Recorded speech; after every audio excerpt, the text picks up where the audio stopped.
지금부터는 CNN 아키텍처에 대해 이야기해 보겠습니다.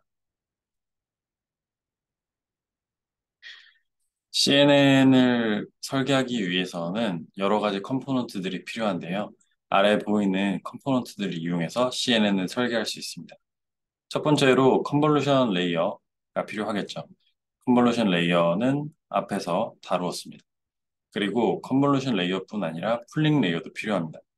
풀링 레이어는 인풋 이미지가 너무 컸을 때 이미지 피처 맵을 적절하게 조절해 줄 수 있는 피처 맵 사이즈를 적절하게 조절해 줄 수 있는 그런 레이어들이었습니다. 그리고 컨볼루션 레이어에서도 원 바이 원 컨볼루션이 있었습니다. 이 원 바이 원 컨볼루션은 채널의 수를 조절할 때 우리가 사용할 수 있었습니다. 그리고 맨 마지막에 풀리 커넥티드 레이어를 이용해서 추출한 피처들을 종합해서 최종적인 디텍션을 혹은 클래시피케이션을 수행할 수 있는 그런 역할을 했습니다. 그리고 풀링 레이어와 컨버전 레이어 사이에 액티베이션 펑션들을 넣어줘서 역시 CNN도 non 리니어리티를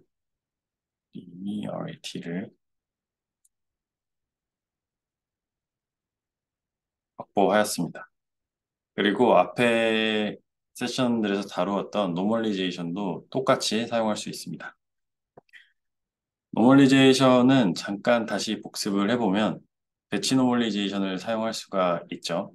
인풋은 n 곱하기 d 이런 형태로 들어오는 그런 배치 노멀리제이션에 대해서 앞에서 살펴보았고요. 그래서 채널별로 민 값을 계산하고 그리고 채널별로 베리언스 값을 계산하고 노멀라이즈 해주고 노멀라이즈를 했을 때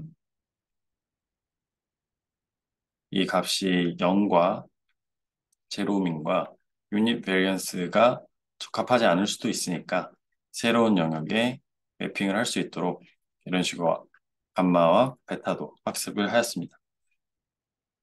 테스트 타임 때는 앞에서 계산한 민 값과 베리언스 값을 사용할 수 없죠. 테스트할 때는 한 번에 하나의 샘플만 들어올 수 있기 때문이죠.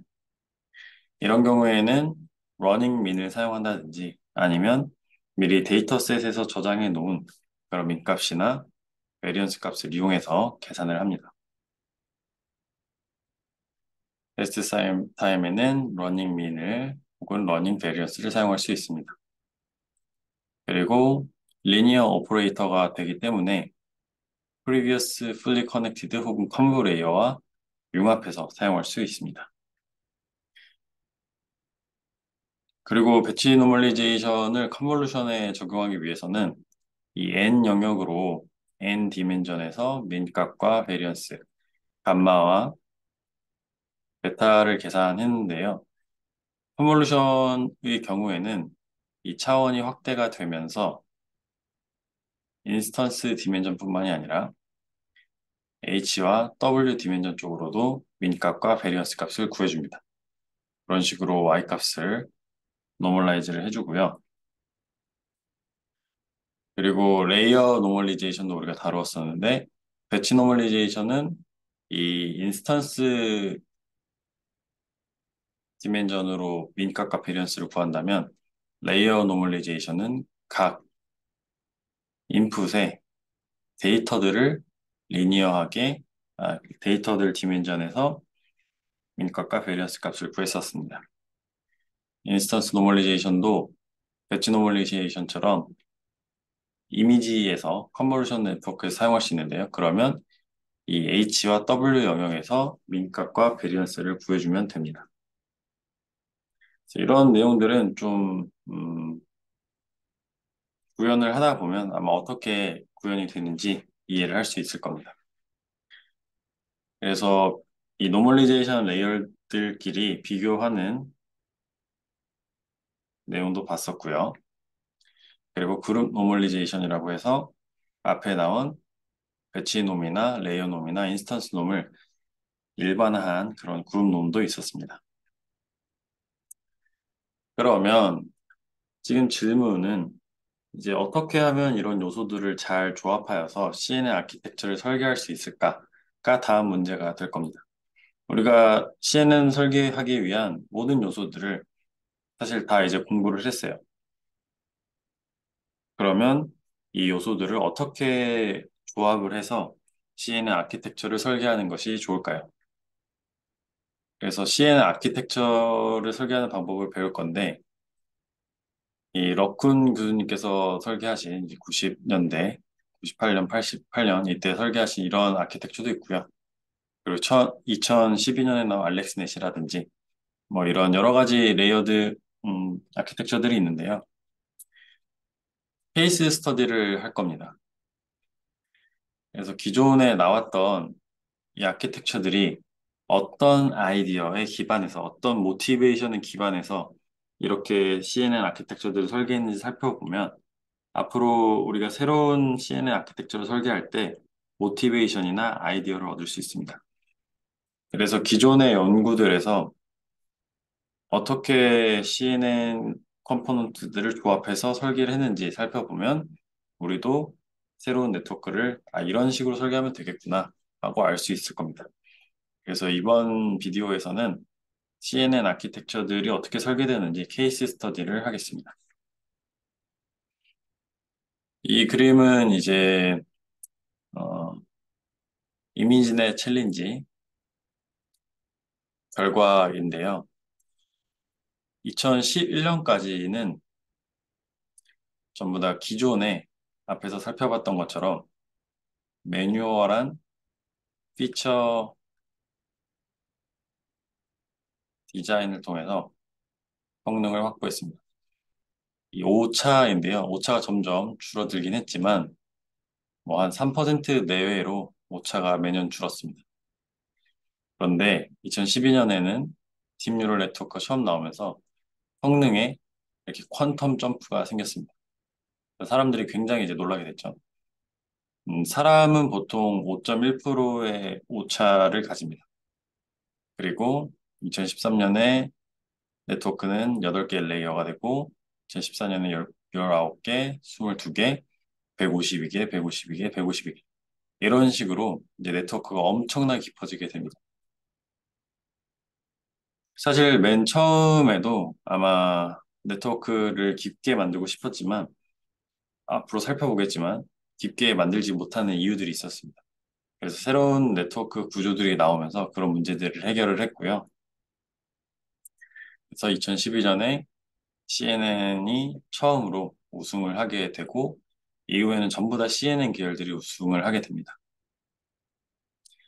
그리고 2017년에 이게 2.3%면 사실 사람보다 훨씬 잘하는 거잖아요.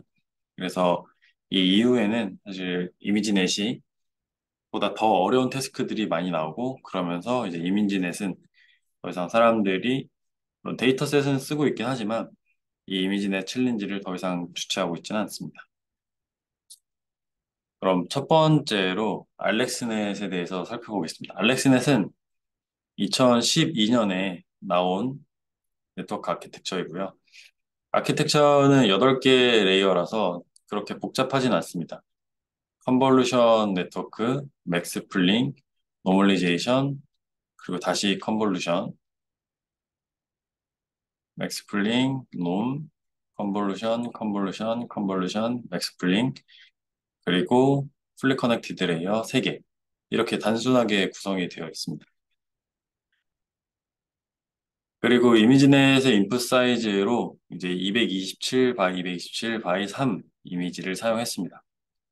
그리고 첫 번째 컨볼루션 레이어는 11 바이 11 필터하고 96개를 사용했습니다. 그리고 스트라이드 사이즈는 4로 하였습니다. 그리고 이 공식을 알죠? 그러면 아웃풋 볼륨은 어떻게 될까요? 이 처음에 이미지가 이렇게 들어갔을 때 여기 이제 이미지 사이즈는 224라고 되어 있는데 패딩을 해서 이제 227 바이 227이라고 했습니다. 생각을 잠깐 해보고 같이 살펴보겠습니다.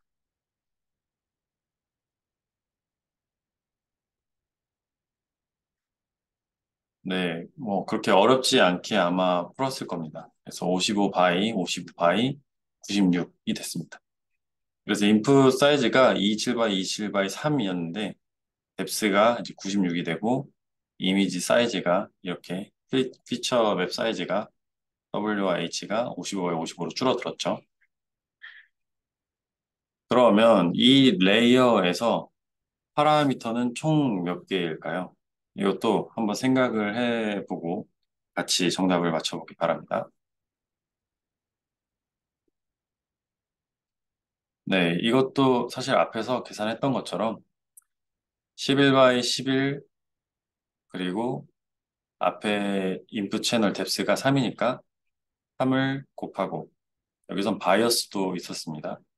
바이어스를 넣고 이게 96개 있으니까 약 35,000개의 파라미터가 사용됐습니다. 이 첫 번째 레이어만 하더라도 35,000개의 파라미터들이 필요했습니다. 그리고 세컨드 레이어에서는 풀링을 사용했고요. 3x3 필터를 스트라이드 2로 계산을 했습니다.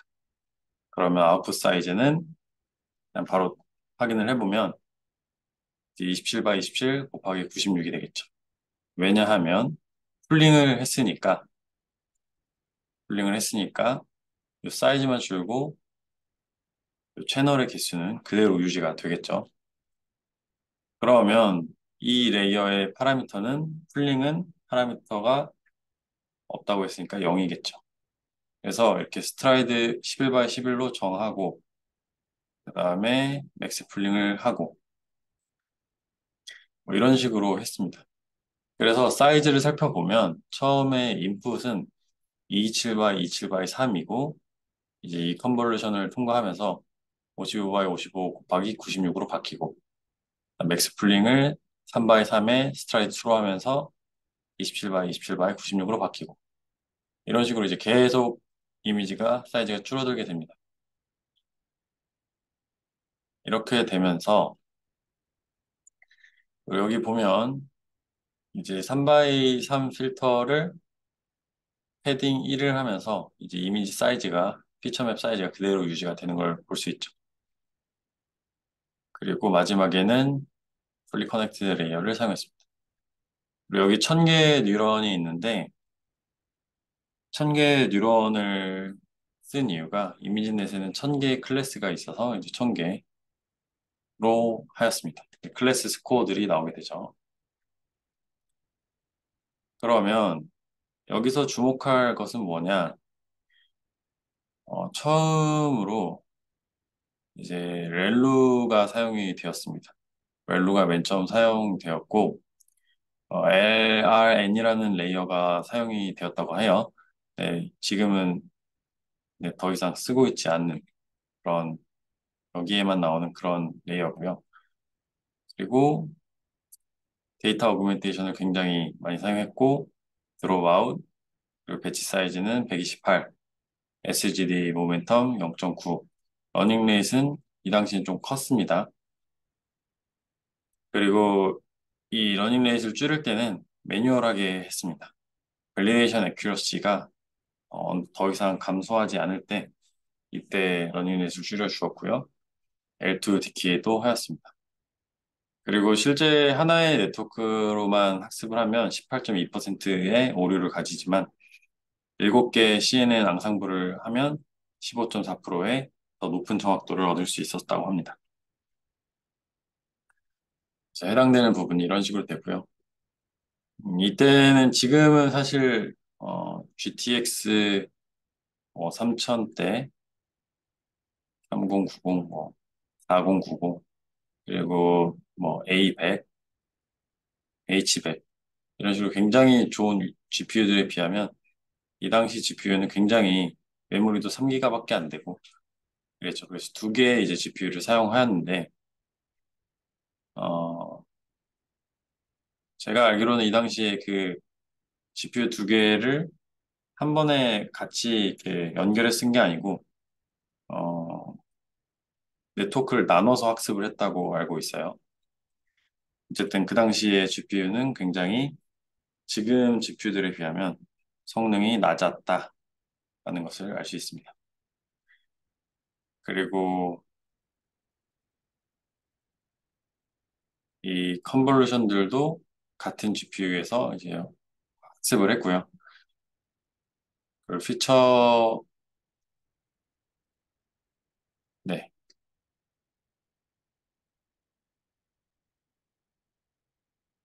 그래서 이제 GPU가 전부 다 그러니까 GPU 두 개가 패러럴하게 하나처럼 사용된 게 아니라 GPU들을 나눠서 사용했기 때문에 이제 컨볼루션 1, 2, 3, 4는 피처 맵들이 이제 연결이 돼 있기 때문에 하나의 GPU에서 학습을 했고요.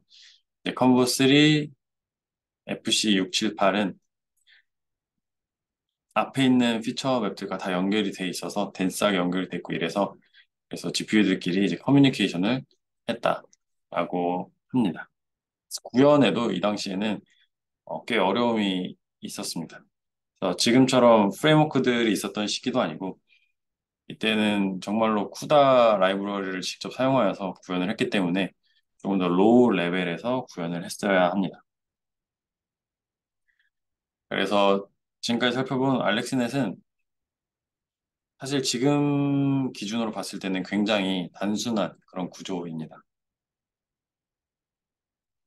그리고 그 다음에 나온 ZF넷은 알렉스넷보다 성능은 좋아졌지만 사실 하이퍼 파라미터들을 좀 조절을 해서 구조는 비슷한데 하이퍼 파라미터들을 조절해서 성능이 좋게 나왔습니다. 그래서 ZF넷은 알렉스넷이지만 이 컨브넷을 11 by 11을 쓴 게 아니라 7 by 7을 쓰고 그리고 필터 개수도 384, 384, 256을 쓴 게 아니라 512, 1024, 512 이런 식으로 좀 구조를 바꿔 주었습니다. 그리고 이후에는 네트워크들이 점점 깊어지기 시작했습니다. 이 앞에 2012년, 2013년 초반에는 레이어를 8개밖에 쌓지 못했습니다. 레이어를 너무 깊게 쌓게 되면 그레디언트가 사라지는 이 백프로파게이션 할 때 잠깐 얘기했었는데요. 예를 들어서 어떤 웨이트가 뭐 10번째 레이어에 있다 하면 이, 이 숫자는 끝에 레이어에서부터 얼마나 떨어져 있는지입니다. 그리고 이런 식으로 그레디언트들이 계속 곱해지기 때문에 이게 x0가 되겠죠. x1, x2, x10. 그래서 이 그레디언트들이 전부 다 1보다 작으면 1보다 작게 되면 그러면 이 그레디언트들이 점점 사라져서 이 아래 레이어들은 학습이 안 되는 그런 효과가 있죠. 이런 문제가 초기에는 해결이 되지 않았기 때문에 어, 깊게 쌓지 못했지만 이 이후부터는 이런 문제들을 어느 정도 해결하면서 네트워크를 더 깊게 쌓을 수 있었습니다. 2014년에 나온 VGG 넷은 이런 문제를 해결을 하였는데요. 어떻게 해결했냐 하면 필터를 조그만 필터들을 사용했습니다. 그러면서 더 깊게 쌓을 수 있게 됐고요. 기존에 8개 레이어밖에 안 되던 걸 16개 혹은 19개까지 쌓을 수 있었습니다. 앞에서는 11 by 11 혹은 7 by 7 이런 큰 필터들이 있었지만 여기서부터는 3 by 3 컨버전만 사용했습니다. 그리고 맥스 플링도 2 by 2 이런 식으로 썼습니다.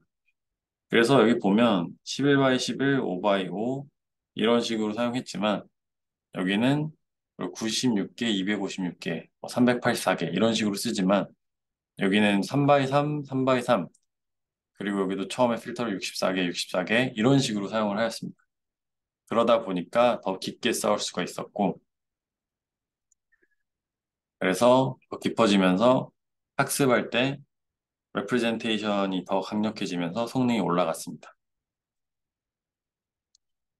지금도 VGG 16과 19를 연구해서 사용하기도 합니다. 지금도 성능이 꽤 좋은 축에 속합니다. 그러면 여기서 이제 질문이 왜 조그만 필터를 사용하냐가 질문이 있을 수 있습니다. 왜 그럴까요?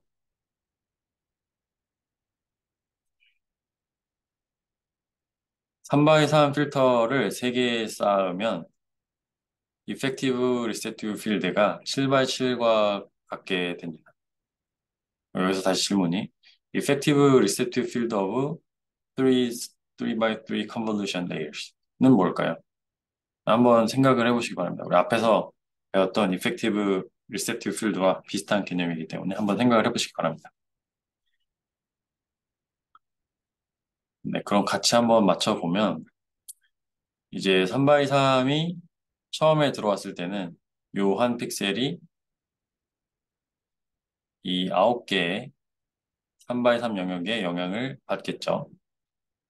그리고 요 끝에 있는 것들도 3개씩 영향을 받으니까 총 이만큼 영역에 대해서 리세티브 필드가 되겠죠. 이 영역은.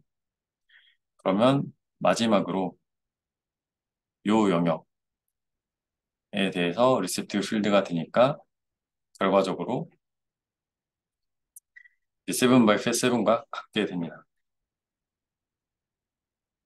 여기 보면 이제 7개의 픽셀이 되게 되죠. 그래서 7 by 7과 결국은 같은 리세티브 필드를 가지기 때문에 굳이 처음부터 리세티브 필드가 큰 걸 쓰는 것보다는 조그만 것들을 여러 개 쌓아서 결과적으로 같은 리세티브 필드를 만들어 주어도 괜찮다라는 것이 이제 VGN의 아이디어였습니다. 그렇지만 이제 7 by 7 레이어를 한 번 쓰는 것보다 3 by 3을 여러 개 쓰는 게 어떤 점에서 이득이냐? 이제 디퍼하게 만들 수 있죠. 디퍼하다는 얘기는 넌 리니어리티를 더 많이 넣었기 때문에 레프레젠테이션 파워가 올라가서 더 다양한 피처들을 뽑아낼 수 있죠. 그리고 또 다른 장점으로는 파라미터 수도 더 적어지게 됩니다. 3 곱하기 3의 제곱 C 제곱이지만 7의 제곱 곱하기 C의 제곱 이런 식으로 장점들이 많아지게 됩니다. 그리고 요게 이제 VGG의 16에 VGG넷은 레이어가 16개인 경우도 있고 19개인 경우도 있는데 인풋 사이즈가 이렇게 224 by 224 by 3일 때 이런 식으로 인풋 사이즈가 어떻게 변하는지 알 수 있습니다. 사실 여기를 다 계산하는 게 뭐 그렇게 어렵지는 않습니다. 여기 파라미터 개수도 바이어스를 세지 않으면 이런 식으로 계산하는 것이 어렵지는 않습니다. 전부 다 그냥 에리스메릭이죠. 토탈 메모리는 이제 포워드 패스를 할 때에는 이미지당 96MB 정도가 필요하고 파라미터의 토탈 개수는 이제 밀리언이니까 네, 상당히 많은 파라미터를 사용하고 있죠. 그리고 여기서 볼 게 대부분의 메모리들이 여기 보면 전부 다 이제 800K, 뭐 1.6메가 이런 식으로 메가 단위인데 여기 컨볼루션을 처음 할 때, 그리고 맨 마지막에 풀리 커넥티드 레이어를 할 때 파라미터들이 많이 사용되는 것을 확인할 수 있습니다. 아무래도 풀리 커넥티드 레이어는 모든 노드들끼리 연결이 되어 있기 때문에 4096 곱하기 4096을 하게 되면 여기 나와 있죠. 이런 식으로 숫자가 굉장히 커져서 파라미터들이 많아질 수밖에 없습니다. 그리고 이 네임은 이런 식으로 어, 풀링이 들어가기 전을 기준으로 컨브 1-1, 1-2, 컨브 2-1, 2-2 뭐 이런 식으로 보통은 네이밍을 줍니다. 그리고 어, 클래시피케이션 태스크에서 2등을 했고요. 로컬리제이션에서 1등을 했습니다. 그리고 트레이닝 프로시저는 비슷했고 로컬 리스폰스 노멀리제이션은 사용하지 않았습니다. 그리고 VGG19가 16보다 살짝 성능이 좋지만 메모리를 더 많이 사용했기 때문에 어떤 것을 사용하든 상관이 없었고요. 그리고 당연히 그 당시에 많이 사용했던 앙상블 기법. 앙상블이라는 것은 이제 똑같은 모델을 여러 개 학습시킨 다음에 그 모델들의 결과를 취합해서 결론을 내는 겁니다. 그러니까 모델들끼리 보팅을 하게 하는 거죠. 그러면 여러 결과로부터 최종 결론을 내니까 성능이 당연히 좋아질 수밖에 없죠. 그리고 맨 마지막 FC7 피처는 다른 태스크들에도 잘 제너럴리제이션이 됐습니다. 그리고 점점 이제 디퍼한 네트워크들이 나오는데요. 2014년에 나온 구글 랩, 다른 이름으로는 이제 인셉션 모듈이라고도 합니다. 컴퓨테이셔널리 이피션트하게 만들었습니다. 파라미터가 5밀리언, 500만 개밖에 안 되죠. 진짜 500만 개도 엄청 많긴 한데 알렉스넷보다 VG넷보다 훨씬 적습니다. 이렇게 될 수 있는 이유가 FC 레이어를 사용하지 않아서입니다. 기본적으로 인셉션 모듈이라는 모듈을 기반으로 네트워크를 설계하는데 이렇게 하면 풀리 커넥티드 레이어를 쓰지 않고서도 모델을 만들 수가 있습니다. 22개의 레이어가 되었고요. 성능도 굉장히 높았습니다. 구조를 좀 더 자세히 살펴보면 인셉션 모듈은 로컬 네트워크 토폴로지, 그러니까 로컬한 영역에서 일단 잘 되게 하자라는 것이 컨셉이었고 이런 인셉션 모듈들을 이제 여기 보면 계속 쌓아 올라갑니다. 이게 컨셉이고요. 음, 이 앞에서 나온 피처 맵, 인풋으로 나온 피처 맵을 원 바이 원 컨볼루션, 원 바이 원 컨볼루션. 앞에서도 얘기했지만 원 바이 원 컨볼루션을 이용하면 채널 개수를 줄일 수가 있죠. 보통 줄이는 데 많이 사용합니다. 채널 개수를 줄여주면 그만큼 연산량이 줄어들게 되겠죠. 그리고 여기 맥스 풀링을 통해서 이미지를 줄여주고 여기서 원 바이 원 컨볼루션을 또 직접 한 것과 3x3, 5x5 컨볼루션을 하고 이 필터 사이즈가 작아졌으니까 이제 3x3과 5x5를 둘 다 하더라도 계산량이 적습니다. 이런 식으로 원 바이 원 컨볼루션 해서 그냥 원 바이 원 컨볼루션 한 것과 이제 사이즈를 줄이고 원 바이 원 컨볼루션 한 것들을 컨캣합니다. 이 네 개의 이미지들을 합쳐서 이제 최종 아웃풋으로 내게 되죠.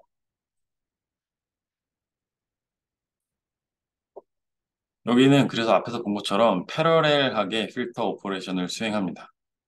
그러면 이제 리시트 필드 사이즈가 다양하게 되면서 좀 더 피처를 풍부하게 뽑을 수가 있죠. 그러면 이러한 구조의 문제점은 무엇일까요? 인트로도 나와 있지만 컴퓨테이셔널하게 컴플렉스해질 수 있다는 그런 힌트가 있습니다.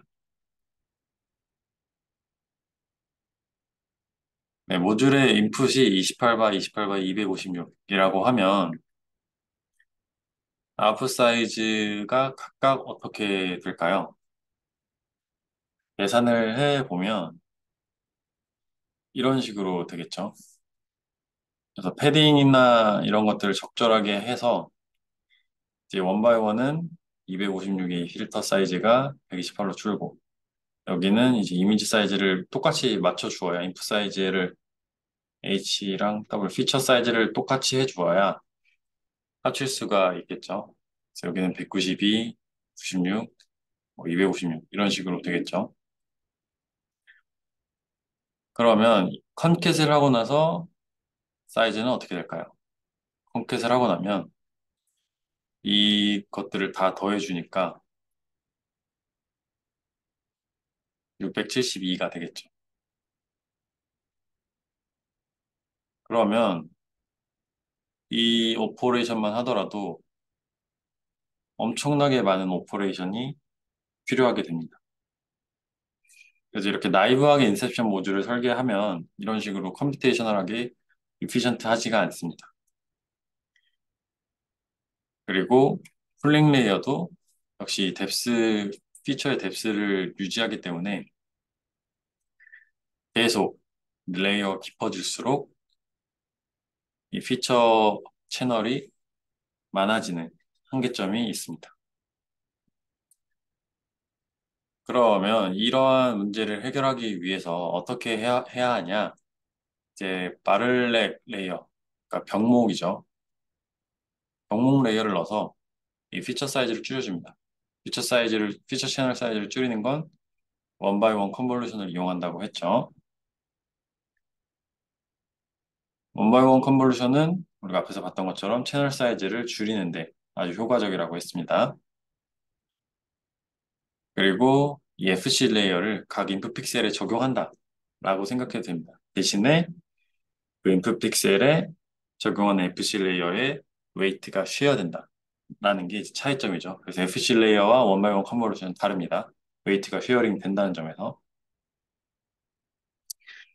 그러면 스페이셜 디멘전은 유지가 되지만 이 위스라 하이트가 유지가 되지만 이 채널 수는 마음대로 조절할 수가 있죠. 그래서 인셉션 모듈을 단순하게 이렇게 나이브하게 만드는 것이 아니라 이 원바이원 컨볼루션을 이런 식으로 넣어줍니다. 그래서 원바이원 컨볼루션을 넣어주면서 채널의 개수를 조절을 해주죠. 그렇게 되면 계산량이 줄어들게 되고요.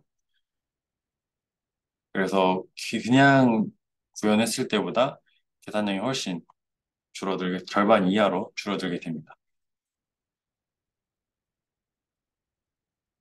그리고 다른 인셉션 넷 위에다가 계속 이런 식으로 인셉션 넷을 쌓아갑니다. 보면 여기도 인셉션 넷, 인셉션 모듈, 인셉션 모듈 이런 식으로 인셉션 모듈들을 이렇게 스택을 해 나갑니다.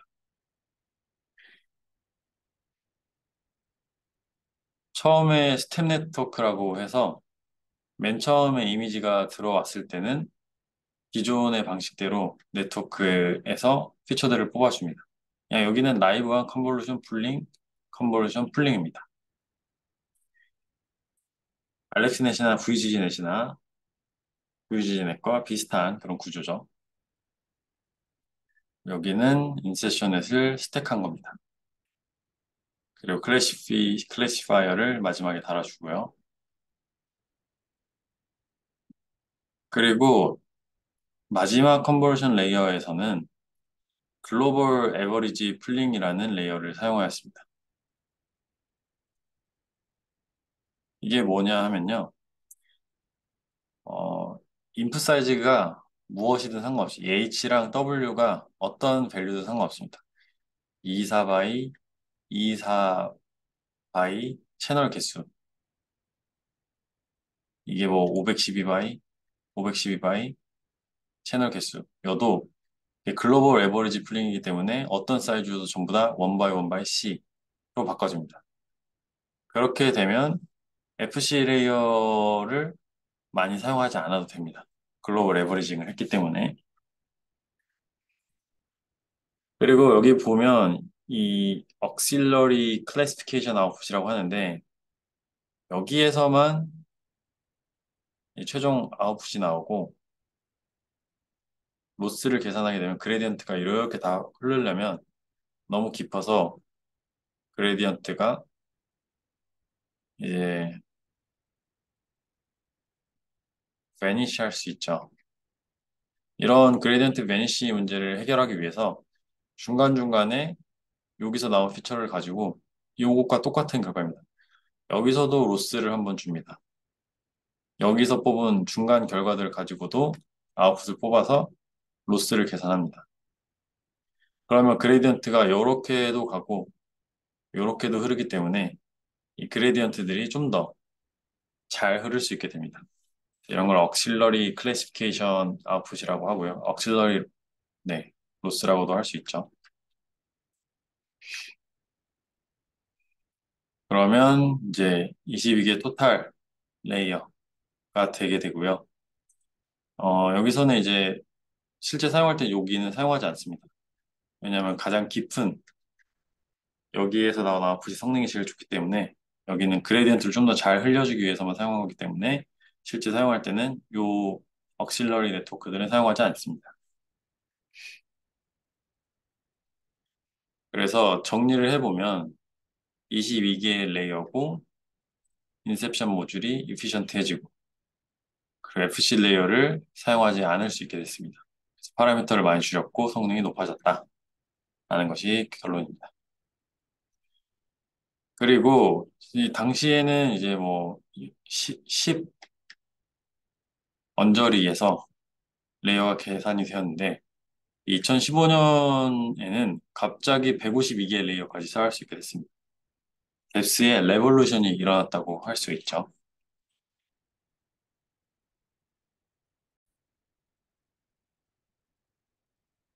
레즈넷은 굉장히 딥한 네트워크입니다. 그리고 레지듀얼 커넥션이라는 특이한 기법이 여기 등장을 하게 되는데요. 152개의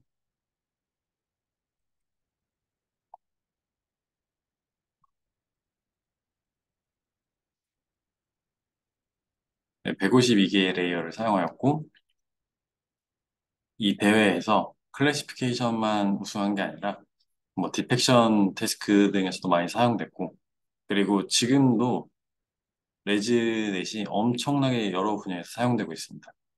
범용성도 좋고 성능도 좋고 가볍습니다. 그래서 레즈넷은 제가 기억하기로는 현재 나온 모든 음, 논문들 중에서 가장 사이테이션이 많다고 알고 있습니다. 그래서 기본 아이디어는 이 피처가 인풋이 들어가면 이 컨버루션, 렐루 컨버루션 통한 다음에 이 기존 인풋을 여기 맨 마지막에 더해줍니다. 그러면 이 네트워크가 학습해야 하는 것은 새로운 아예 피처를 학습하는 게 아니라 기존 인풋의 어떤 변화량만 학습을 하면 됩니다. 그렇기 때문에 이 네트워크가 컨볼루션과 렐로와 컨볼루션이 학습을 해야 하는 그런 정보의 양이 줄면서 부담이 줄면서 더 성능이 높아지게 됩니다. 여기 오른쪽에 보이는 것처럼 이런 레지듀얼 커넥션들을 가지고 있습니다. 역시 보면 앞에서 설계했던 내용들의 인사이트들을 담고 있는데요. 3x3 컨볼루션들을 주로 사용하고 그리고 맨 처음에 스텝넷에서만 7x7 컨볼루션을 사용합니다. 이건 알렉스넷 다음에 나온 ZF넷에서 11x11을 사용하는 게 아니라 7x7을 사용하는 그런 아이디어. 그리고 VGG넷에서 3x3을 이용해서 설계했던 이런 아이디어들을 차용해서 설계를 하였습니다. 그러면 이 레지듀얼 커넥션을 가지고서 어떻게 이렇게 152개의 레이어까지 쌓을 수 있었을까요? 기존의 레이어들과 어떤 차이가 있기 때문에 기존 레이어들은 깊게 쌓을 수가 없었을까요? 기존의 레이어들은 이제 52개, 뭐 20개 레이어 이렇게 한다고 했을 때 그레디언트가 잘 흐르지 않아서 성능이 올라가는데 한계가 있었습니다. 그런 식으로 플라토가 존재를 하게 되죠. 그리고 더 깊게 쓰는다고 성능이 올라가지 않았습니다. 오히려 그레디언트가 통하지 않기 때문에 성능이 더 낮아지는 그런 현상도 있었습니다. 그래서 여기 보면 56개 레이어 모델이 오히려 더 성능이 안 좋다라는 걸 알 수 있습니다. 그리고 이건 오버피팅 때문이 아닙니다.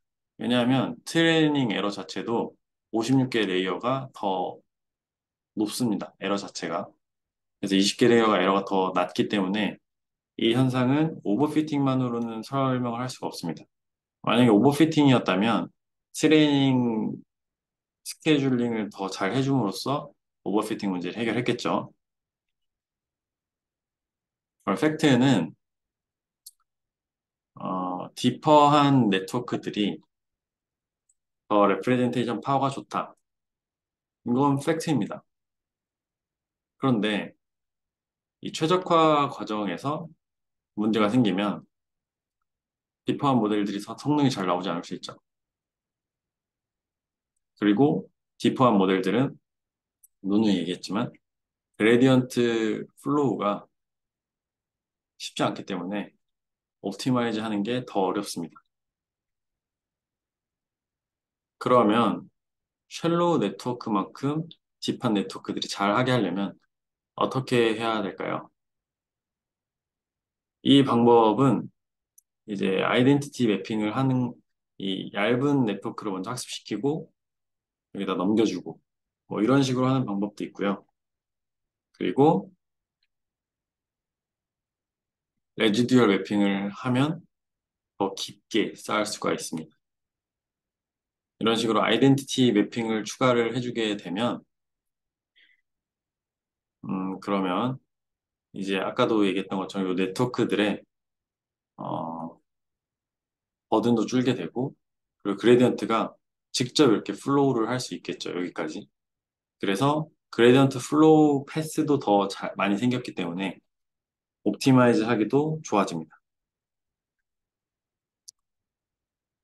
그래서 이런 레지듀얼 커넥션들을 이용하면 그레디언트 플로우도 좋아지고 네트워크의 버든도 적어져서 학습이 더 잘 됩니다. 그래서 이 레지듀얼 넷은 레지듀얼 블락들을 스택해서 설계를 하였고, 두 개의 컨브 레이어를 통과할 때마다 레지듀얼 커넥션을 달아주었습니다. 그리고 주기적으로 필터의 개수를 2배로 하고 스페이셜 디멘전을 스트라이드 2를 이용해서 절반으로 줄여줍니다.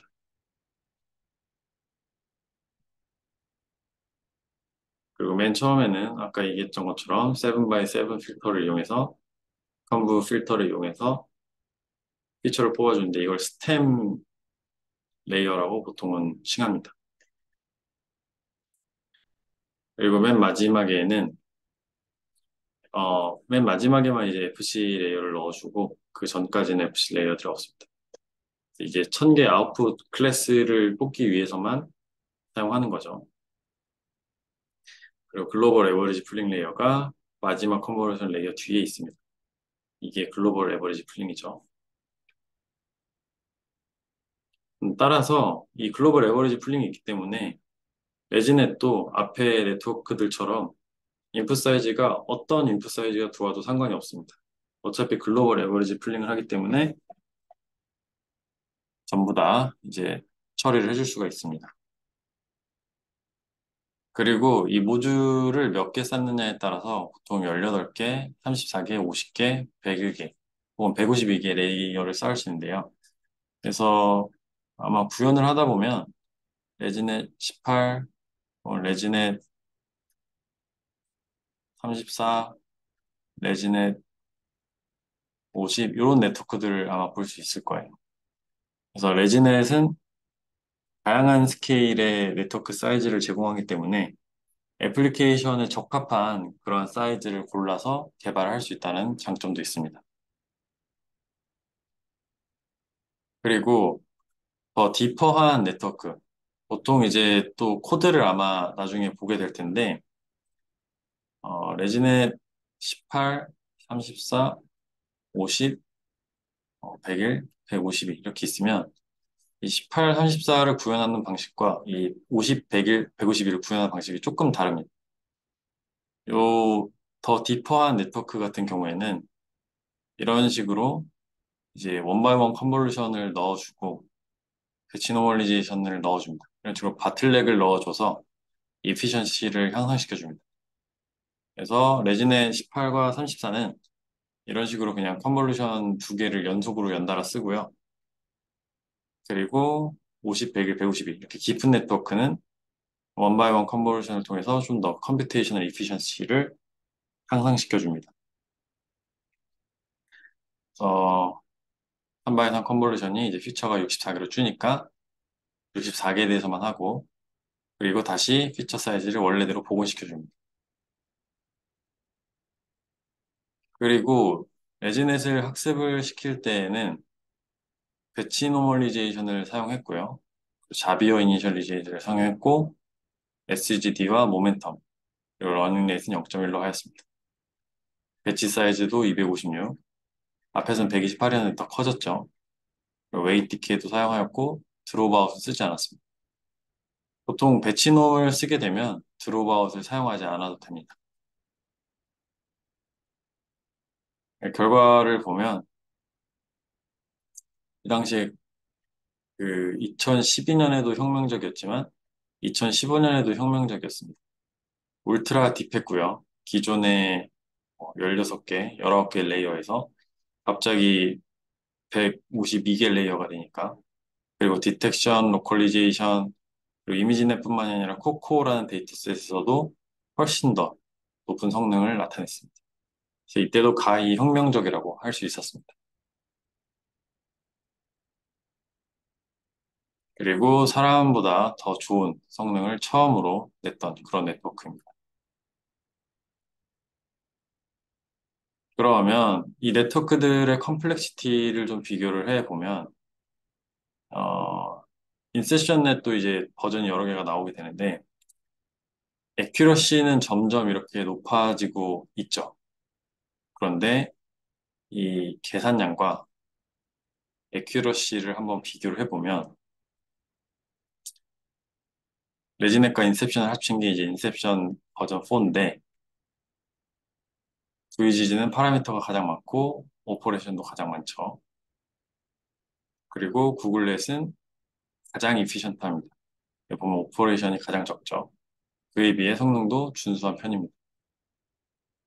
알렉스넷은 컴퓨테이션도 적고 메모리는 많이 쓰지만 애큐러시도 낮죠. 맨 처음 나온 거기 때문에. 레지넷은 에피션시도 적당하고 그리고 애큐러시도 가장 높다고 할 수 있었습니다. 이 당시에는. 그래서 계산량이 적당히 늘면서 이제 모듈 크기도 적당하면서 성능은 준수하니까 많이 사용됐겠죠.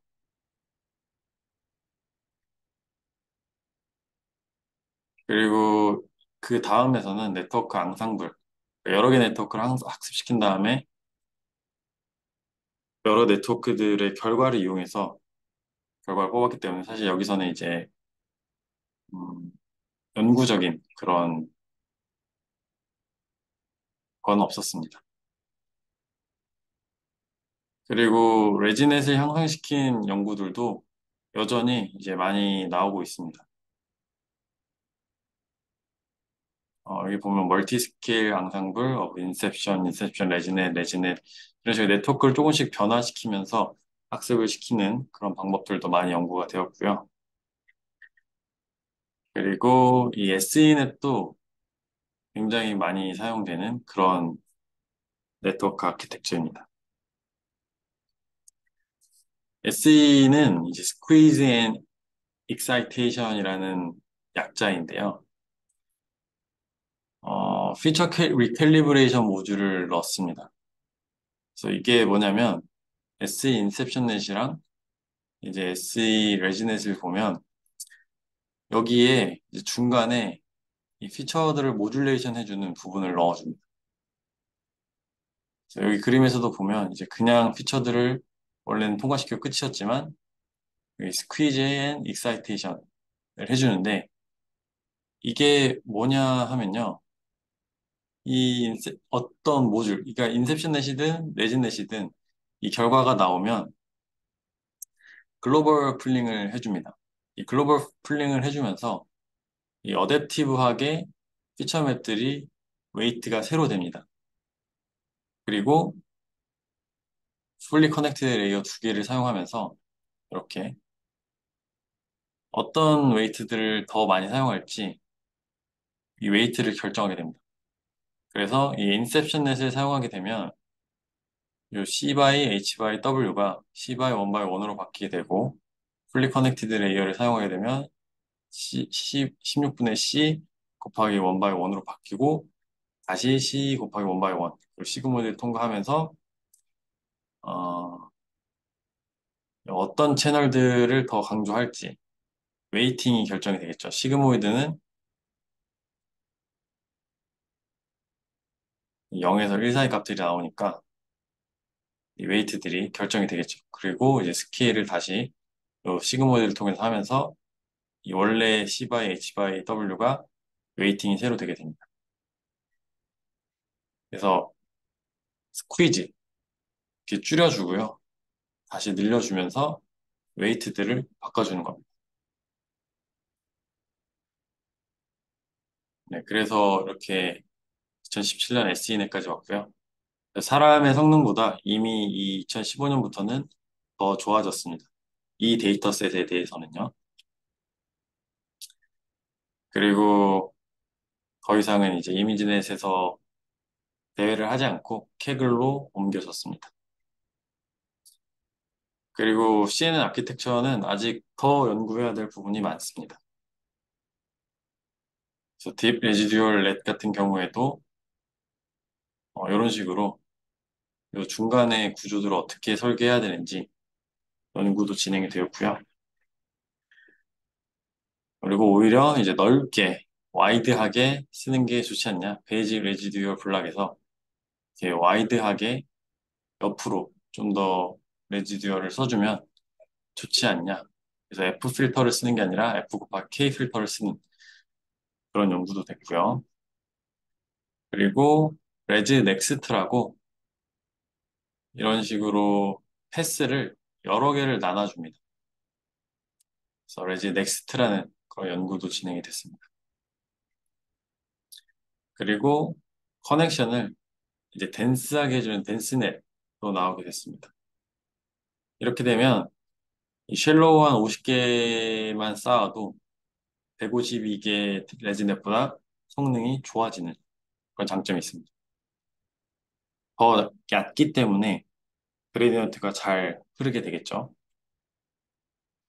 그리고 모바일 넷이라고 이제 모바일 애플리케이션을 쓸 수 있도록 파라미터 개수를 굉장히 줄인 그런 네트워크도 연결이 됐고요. 지금은 이제 스마트폰에서도 CNN을 돌릴 수가 있습니다. 그래서 이런 모바일 넷들이 나오게 됐고, 모바일 넷도 이제 버전 2, 버전 3 이런 식으로 계속 발전을 하고 있습니다.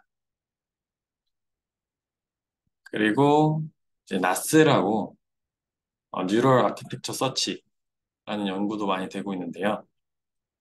사람이 직접 네트워크 아키텍처를 설계하지 말고 이 설계 자체도 알고리즘으로 할 수 있지 않을까라는 그런 아이디어에서 시작된 연구입니다. 그래서 reinforcement learning에다가 설계 요소들을 넣어줍니다. 블락들을 넣어주고요. 이 블락들을 어떻게 커넥션하고 어떻게 조합하는 것이 가장 좋은 성능을 낼지 이 RL이 결정하게 하는 겁니다. 사실 나스 연구는 GPU가 너무 많이 필요해서 보통은 회사들에서 연구를 많이 하고요. 일반 대학에서는 연구를 잘 하긴 하지만 이런 큰 스케일의 연구는 조금 어려운 실정입니다. 그리고 뭐 이런 연구들이 많이 되었고요. 그리고 나스를 또 이용해서 연구하는 것보다 이제 휴리스틱을 좀 더 잘 사용하면 왜냐하면 나스는 그 데이터를 워낙 많이 써야 되기 때문에 컴퓨테이션도 그래서 사람의 인사이트들을 모아서 설계하면 오히려 더 잘 되지 않을까 해서 최근에 나온 이피션트 넷은 계산량을 이렇게 혁신적으로 줄이면서도 성능은 훨씬 더 높게 점점 커브가 이쪽으로 이렇게 향하게 되죠. 여기가 이제 파라미터 수 액큐러시입니다.